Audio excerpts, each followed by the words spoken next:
Good afternoon and thanks for joining us for today's Healthline 3. I'm Courtney Butts and today's Healthline 3 is focused on your eyes, and we've got the experts in the studio today. We've got Dr. Wyche Coleman and Dr. Christopher Shelby. Thanks guys for both for being here. And we're talking of course about the cataracts, or about cataract surgery, since that's something that you guys specialize in. It is what we do, and of course a cataract is a browning of your God-given lens. So when we're first born, our lenses are crystal clear, like a glass of water. As we get older, it's like taking Coca-Cola and slowly pouring that glass of water. It turns kind of yellowish brown. And it's a slow, subtle process over time. It's like a glacier moving. That's why the symptoms, when they hit gradually. And you don't just wake up one day and suddenly think, oh, it's time to have cataract surgery. Right. Yeah, so it's something that you may not notice at first, and definitely want to is that something that you guys can find in the clinic as well with exams, or is it more just symptoms? It's a little bit of both. You know, if you have someone who's very young and you can tell they don't have any cataract and they have decreased vision, well, that's not a high level of suspicion. When somebody's a little bit older, if you can see a cataract and then you mesh that with the symptoms where they say, I don't see as good as I need to, even with my best glasses prescription, that's usually when it gets to be time for cataract surgery. Now, every now and then somebody walks through and it's a slam dunk. You know, you have a white cataract that you can see from across the room. Right. Yeah. That's the more rare form. Most people in America don't let it get to that point. Every now and then you do see it, but you know, Dr. Shelby's was a great example of one where he had a little bit of a cataract, because I know y'all had a whole segment on that and I missed it. But you know, his brother shot him with an airsoft gun when he was a kid. It was a bottle rocket. Bottle rocket. Okay, gotcha. That was way before gotcha. airsoft. Okay, gotcha. That's what I was thinking. You're too old for airsoft. No offense. You know, none taken. But you know, he had a little cataract that I'd seen before and looked at, and he said, I think it's bothering me a little bit, but my vision's still pretty good. It measured pretty good. And so we took some time. One day he actually finished clinic early, and I said, hey, why don't you come over to my office and let's do a full exam, because we had talked about cataract surgery. He thought maybe I'd done enough of them to know what I was doing well enough to do his cataract. I was thinking, how many cases have you done total cataracts now? What do you think it is? Probably, I mean, it's over 50,000. Yeah, wow. And I think I'm about a little bit over 30,000 now. Yeah, I figured once you'd hit 20,000 plus, you were probably good. Yeah, so I think combined we're probably at like 80. Maybe we'll be at 100 pretty soon. That's a pretty big number.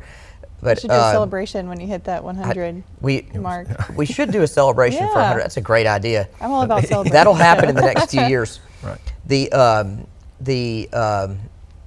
You know, but he had complained a little bit about it, but he's still doing pretty well. And I said, look, if we're really thinking about doing this, come over and I want to just run you through the whole protocol in the clinic, because we're both a big fan of looking at all the objective data and making a good plan, which is a necessary component of cataract surgery, especially when you're deciding what lens is best for a particular person, because there's all sorts of options. There's a lot of marketing for different various lens options, but the key thing is what lens is correct for a specific person based on their needs and their objective testing in the office. So he finished a little bit early and I said, why don't you come over and let's just do the whole cataract eval. And I looked at it and I said, look, I think that if we do cataract surgery, you're going to have a big improvement in the vision. And so we decided to go ahead and go forward with it. And you know, even though he wasn't that bothered by it, I think he could have kept going for a long time. When we did it, I think that just sitting up on the table right afterwards, the vision was better. Oh yeah, you know, it was astonishing. And of course, you know, I've done a lot of these, and so one of the reasons I said let's go ahead and do it is because our results are so good, and the symptoms weren't awful, but they were just beginning to wear me out. You know, the glare, things like that, small print. It was annoying. And immediately sitting up, especially when I got home, you know, and I was doing a lot of this and this, it was astonishing how much better my vision was. And then the next day, when I went in for my post-op, my vision was actually better than 20/20. And what's interesting is, even though I could correct to 20/20 as we see it on the chart, it wasn't crystal clear. It was a little bit shadowed. It was a little bit fuzzy. But I was so used to it that it was kind of like, well, that's just the way it is. But it's amazing. And as the days went on, still to this day, like I was in Wyoming last weekend, you know, comparing the two, and just what I can see at a distance is astonishing. It's amazing. Yeah, especially in a place like Wyoming. Oh yeah, it's incredible. I mean, it's a target-rich environment as far as visual stuff to see, but we have the best job ever. I can tell you that. I mean, it really is amazing. And of course, now I'm trying to decide when to do this left one, because the left one wasn't as bad as the right. There's some early changes that are normal for my age, and I'm not old, by the way, just turned 53, but there is a difference, and it's like, okay, so when am I going to do this one to be able to balance them to where not only is my distance really good, but then I'm reading very well up close without glasses. Right, yeah. So yeah, it's incredible, like you said, just immediate results. And so how long have you guys been working together as a team? 12 or 13 years now, I guess. Yeah, we're talking about that. I started in 2011. Yeah, he was. I used to work at the VA, teaching the residents cataract surgery, which I very much enjoyed. I enjoyed that, and I enjoyed working with the veterans. And he came rolling through, and you know, when he talked about, he's a very good surgeon, and we were talking about it, and he was talking about maybe staying here or going down to Baton Rouge, where his wife's from, and so I roped him in up here, and and it worked. So. Yeah, it seems like y'all get along. Has that always been the case? You hit it off as soon as y'all met each other, or is it just kind of a natural fit that happened over the years? Yeah, no, it's we always hit it off from like day one, I think. So yeah, we're interested in a lot of the same things.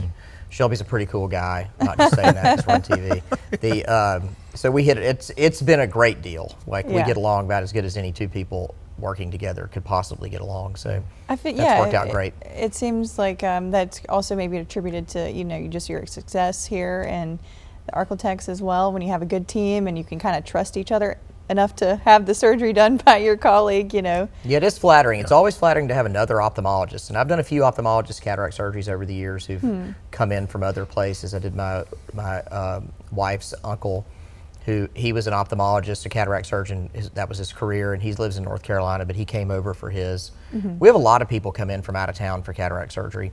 And, Shelby was a good example where he thought he needed a astigmatism correcting lens, and because it was in his glasses. And when we do the actual workup in the office, and then I said, look, based on the measurements, you don't need that. You're not gonna benefit from that. Yeah. And so we did a non-toric lens, a non-astigmatism correcting cataract surgery, and he's better than 2015. Yeah. So that's why the measurements in the office and like a full assessment make a big difference on decision making. It's really not which lens is best, it's which lens is best for you based on all the measurements that are done. Gotcha. Very cool. Well, Christopher, thanks for joining us, and what's your question? Yes, ma'am. Dr. Coleman actually did my surgery about 12 or 13 years ago. I actually came in to see you a few months ago, but I wanted to talk to you about maybe, you said technology has come a long way, and I jumped in on half of the conversation of you talking about Dr. Shelby's surgery, but I didn't get the multifocal lens. I just got whatever. And since the technology has come this far, is it possible to redo my cataract? Because I'm having to use glasses now that I never had to before. It is possible, and you were sort of on the early end, because it was about 10 years ago that the technology started really making rapid advancements in cataract surgery. So it is possible to go change a lens out. Now that's pretty hard 10 years down the road. So usually if somebody's that far out and we want to achieve glasses independence, and we did not at the time of cataract surgery, the better choice is to go back and do a LASIK touch-up. And I don't know if did we talk about that when we were in the clinic at all? We did, but my insurance unfortunately doesn't cover that. Right. And that can be a good option. If you want to revisit it, come back and let's take a look. And a lot of times what we'll do is we'll say, let's try in a contact lens and do a contact trial to see if you can tolerate something like monovision, where one eye's in focus at distance and one eye's in focus at near, so that you can sort of get a test drive of what your vision would be like if we went back and did a touch-up. So if it's something you want to consider, it's a good option. But in general, even though lens technology has changed, going back, it's more technically difficult to go change the lens out after it's already been in your eye for a long time than it is to just reshape the cornea to achieve the same result. So that's probably the preferable path to take. And LASIK is elective, it's a cash procedure. That's a disadvantage of it. But it is an option if you want to try to get glasses independence, and we didn't get it at the time of surgery. Okay, so I can make an appointment. We'll try to contact or see what route we need to go. Yeah, just come in and let me look, and let's reassess from the standpoint of we want to achieve glasses independence. And probably that option wasn't offered 10 years ago because the multifocal lenses 10 years ago weren't nearly as good as they are now. So we did a lot less of them. That option has gotten a lot better over time. But if you want to come in, just call the front desk. Tell them we talked on Healthline on KTBS. They'll get you in quick. Come see me and let's talk about what the options are. It may be a result where we say, we don't want to do any more surgery. It's not worth doing it. But usually that's not the case. Usually we can get you more glasses independence. So let's look at what the options are and take it from there. Okay. Thank you so much. Yeah. Have a good day. Thanks for calling. You too. Yeah, thanks, Christopher. And if you're just joining us and you have a question for Dr. Shelby or Dr. Coleman, give us a call. That number is right there on your screen, 318-219-4569. It's probably a good time to plug the website. My office number is 318-212-5901. Dr. Shelby's is 212-5937. No, 3937. 3937. Shoot, now I've forgotten yours. Yeah, he's getting back at me for all those years of not knowing mine. Not remembering his phone number. And then the cataractsurgeons.com is our website, so you can get more information there. And the phone numbers will also be there. I'm sure. Correct. Yeah. So all we the can phone remember numbers to all the different spots, and they'll all be correct. Yeah. Instantly, I don't call my own office very often. Right, I don't either. yeah. That's why you got to think about it for a second. It's like, wait, hold on. Right. What was it? Yeah. Yeah, But Christopher brings up a good point. It's amazing how many people nowadays that we'll see in clinic that we've done cataract surgery on, or they've had cataract surgery years ago, and like Dr. Coleman said, before the multifocal lens technology was where it is right now, which hasn't been all that long. Mm-hmm. And so they want to say, hey, can I get a lens exchange? Can you change it out? And that is, yeah, we can, but generally doesn't work as well. Or we can't put those lenses in the way they're designed now. And so doing a LASIK enhancement, we've had great success with it. And it's monovision, one eye distance, one eye up close, and we can actually test that out with contacts. And the vast majority of patients that we do it with, they love it. Yeah. And they don't realize that can be done. Most patients who've had cataract surgery before think it's a one and done, and that's it, but it's not. And so we're just saying that if somebody out there who's had cataract surgery, and even if they've had cataract surgery but they're having to wear glasses because of astigmatism, nearsightedness, or farsightedness, we can still look at doing LASIK even to sharpen the distance vision. Mm-hmm. We can enhance vision with LASIK after cataract surgery. Awesome. Yeah. So from y'all's perspective as the doctor looking at the eyeball, what does the cataract look like from your perspective? It's like a clouding. So, if you look at a 10-year-old kid, mm-hmm. they have their lens is like optically empty. You can't see it at all. The light just passes straight through it. It looks like a vacuum. It's totally clear. And then as you progressively get older, if somebody gets in their 30s or 40s, you can see a little bit of a greenish tinge to the lens so that you can actually see something in that space.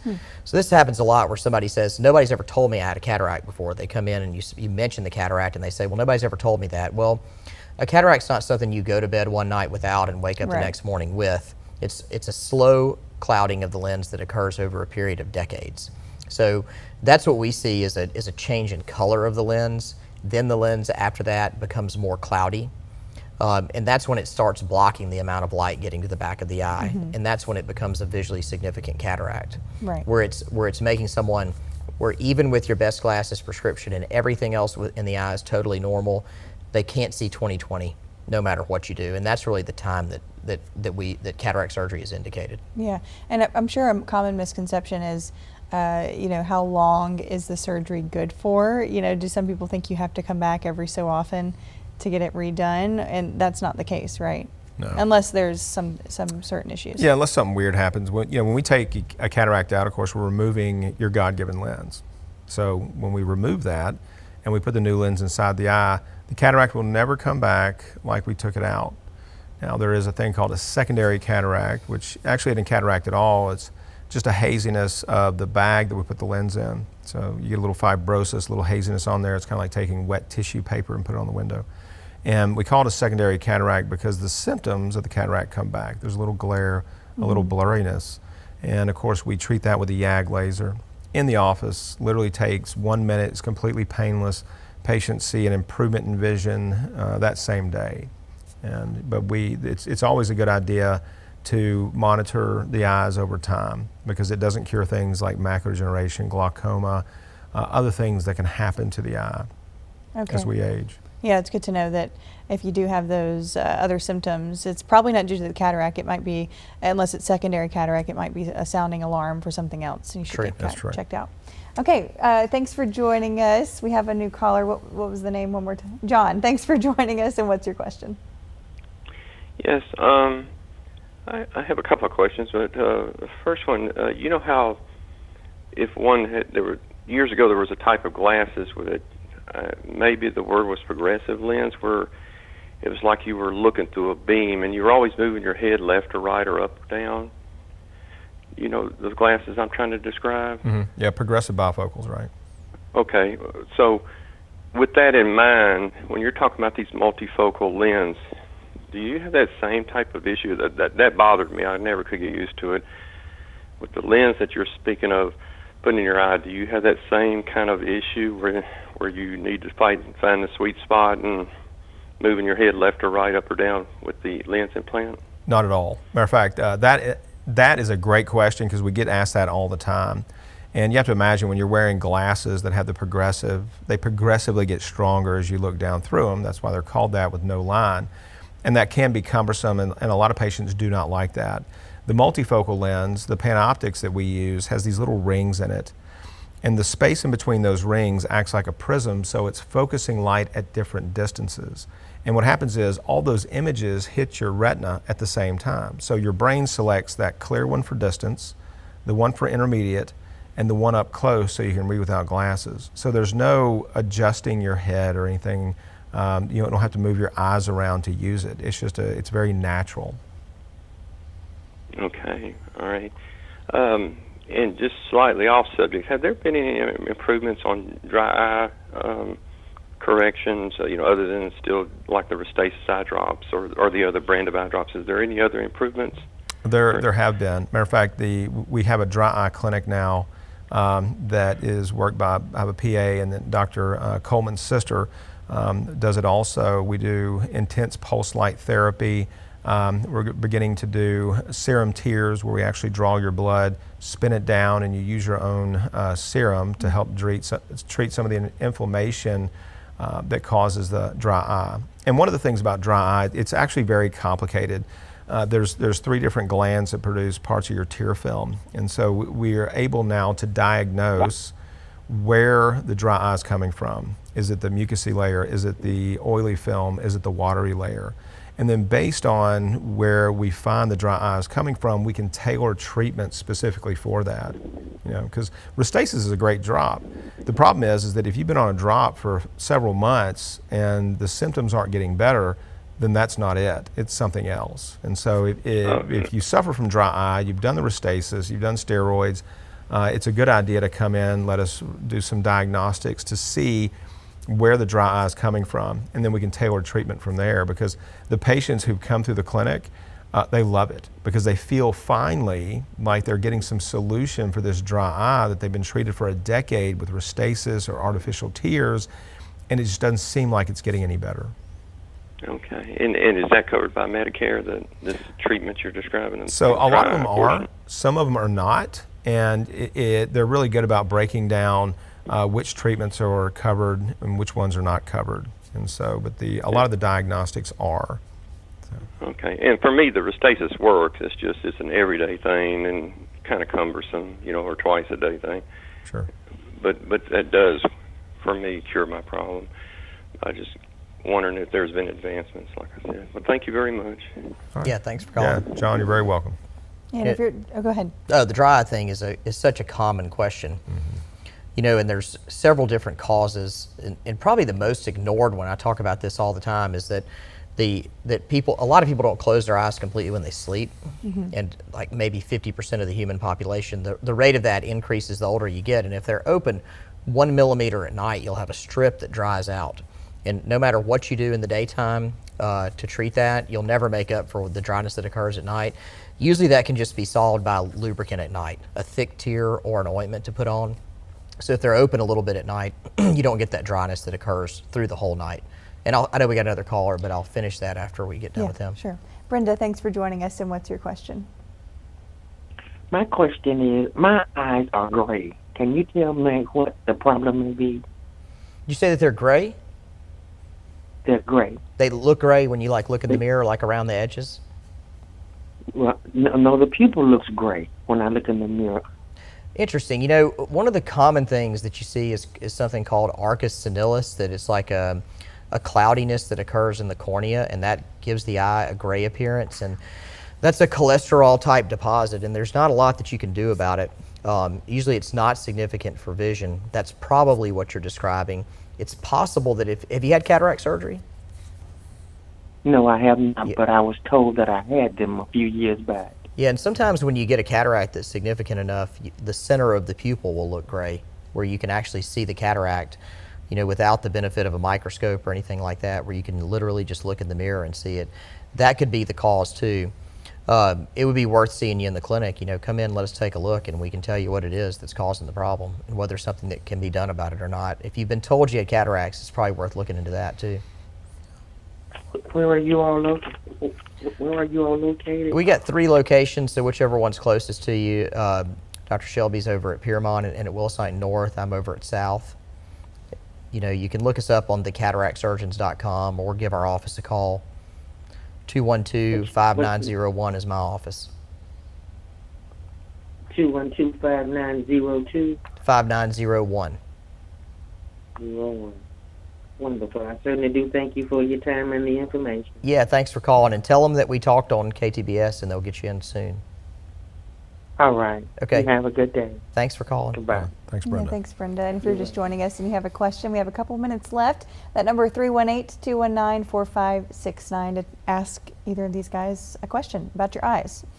The you know, back to the dry eye thing. Yeah. Your tear film is about 2 microns thick, so that's a really, really thin layer of tears, and your clear vision is dependent on a uniform tear film coating the surface of your eye. Anytime that's disrupted, you're going to see blur. Well, 2 microns would be like smearing water on a tabletop, and if you smear water on a tabletop, it evaporates instantaneously almost. And the reason that your tears don't evaporate instantaneously is because there's an oily layer sitting on the top of them. That's why if you look at babies, newborn babies, you'll notice this soon, they can stare at you for 5 minutes and never blink. It's because they have a very good quality of oily tears. And so their tears don't evaporate very quickly. The older we get, the lower the quality of that oily tears is. And even though you use Restasis just works on the watery component of tears, so you can still have it evaporating too fast, even if you're producing a normal quality of tears. The oily layer is produced by your meibomian glands, which are around the margins of your eyelids. And that's what this IPL treatment works on. The intense pulse light is it gives you a better quality of oily tear production so that you don't get the tears evaporating as fast. A lot of people will notice that their vision will be very clear right after they blink. It quickly dries out. You feel some dryness and foreign body sensation in the eye. And then you see blur. Then you blink a few times, it gets better. This happens when people read, watch TV. If you do anything where you concentrate, you blink about half as many times per minute. And so that allows more time between blinks for the tears to dry out. So the IPL therapy works specifically on that, and that's great for people who are using a lot of artificial tears and they have a fast tear breakup time. You can also take fish oil over the counter that produces a better quality of oily tears. That's why Dr. Shelby was saying it's important to try to diagnose whether the problem is that you're not producing enough watery tears or whether you have a deficit of the oily tear production. And how often do you typically recommend the therapy? Usually it's you do like a few treatments back to back, a few weeks apart, like 4 of them, and that gets you to a point where you're producing a better quality of oily tears, and then you can just do maintenance like every 6 months after that. Interesting. Very cool. So a lot of the things that you guys offer, I guess the big things like cataract surgery and LASIK, the correction for that, are those things covered by insurance mostly, or what does that look like? I know it's hard to universally say, but I'm sure it's a question that you commonly get asked. Yeah, it's kind of half and half. So cataract surgery generally is covered by insurance and Medicare. When we look at doing premium lenses, meaning that we're looking for a certain result to get you out of glasses, that portion is generally not covered by Medicare and insurance. And when I say generally, it's never covered. Because the way they see it is like, okay, that's great you have those options, but this patient can wear glasses afterwards. So those cost more out of pocket, to get the upgraded lenses. LASIK generally is never covered by insurance. And so because it's the same thing, it's considered a cosmetic procedure. Right. So patients are wanting to get out of glasses, they're going to have to pay cash for it. Now, Gotcha. a lot of the stuff that we do is covered by insurance. Like I said, the cataract surgery, NTAGs, CTAG, the cross-linking that we do, most of those are covered. Gotcha. Great. And it's an example, it's one of the few examples in medicine in America. We do this thing in America where the spend increases on healthcare and the outcomes decrease. It's almost directly proportional. And why is that? Well, there's probably a lot of factors behind that, but the deal where you have a real market where people pay cash for things, that's one of the things that's driven massive technological advancements in lens technology and in LASIK. So we've seen this phenomenon where the costs have gone down and the quality of outcomes have gone up. So it's a good example of when you put some real market forces in medicine, how you end up with a better result. And probably one of the reasons that we have poor outcomes, in general in the United States is we've delinked those two things. And we've allowed costs to go up and quality to go down because there's not a lot of feedback from the consumer. Yeah, it makes sense. Well, I have a kind of a random question, but Sure. Contact lenses that change your eye color, or what are those things called that, you put them in your eye and they change your eye color? What are your thoughts on those? Are they just kind of like a contact lens? Yeah, I mean, they're just colored contacts. Yeah. I mean, when you look at them, they're not like densely colored. Now, we do use some of those for people who have certain types of photophobia, which is light sensitivity, but they're generally just, they have this kind of blue or green or grayish pattern around the edge, and so they just enhance eye colors. Yeah. And there's a big thing right now, I know, on social media where they're doing surgical eye color change. I was about to ask if that's something that you guys have seen and what your thoughts are. I've seen it. Not a big fan of it. In an elective situation, it's not, in my opinion, a really good idea. And there's a couple different ways to change eye color. One of them is actually our implants.